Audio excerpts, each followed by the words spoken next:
Dalam biaya ekuitas biasa dikenal dua istilah, yaitu ekuitas biasa internal dan ekuitas biasa eksternal. Istilah pertama yang akan kita bahas pertama adalah istilah ekuitas biasa internal, di mana istilah ini digunakan untuk laba ditahan dalam perusahaan dengan tujuan investasi.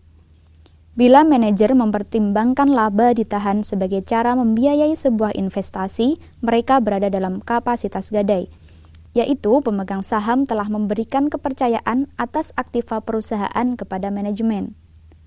Jika tujuan perusahaan adalah untuk memaksimalkan kekayaan pemegang saham, manajemen harus menahan laba hanya jika investasi dalam perusahaan sekurang-kurangnya sama menariknya dengan kesempatan investasi paling bagus berikutnya bagi pemegang saham. Bila tidak, keuntungannya harus dibayar dalam bentuk dividen, mengizinkan investor melakukan investasi yang lebih menguntungkan di tempat lain.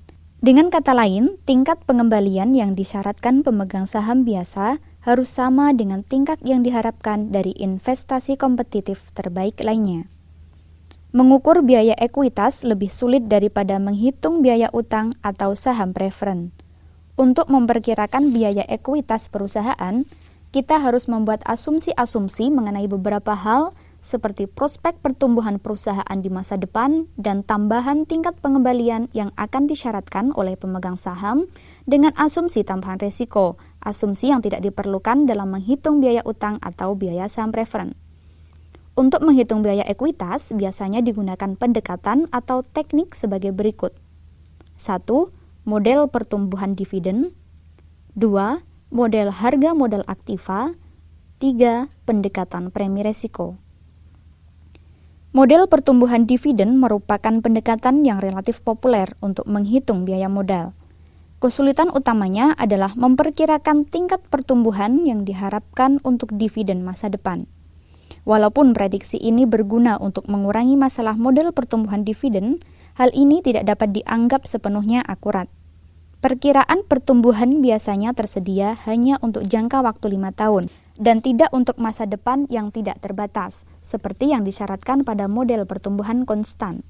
Juga analisis biasa yang menyatakan prediksinya dalam bentuk penghasilan, bukan dividen yang tidak sesuai dengan persyaratan ketat dari model pertumbuhan dividen. Biarpun begitu, informasi penghasilan berguna karena pertumbuhan dividen jangka panjang tergantung pada penghasilan. Prediksi para analis juga berguna karena mereka menyediakan ukuran langsung dari perkiraan-perkiraan yang menentukan harga di pasar.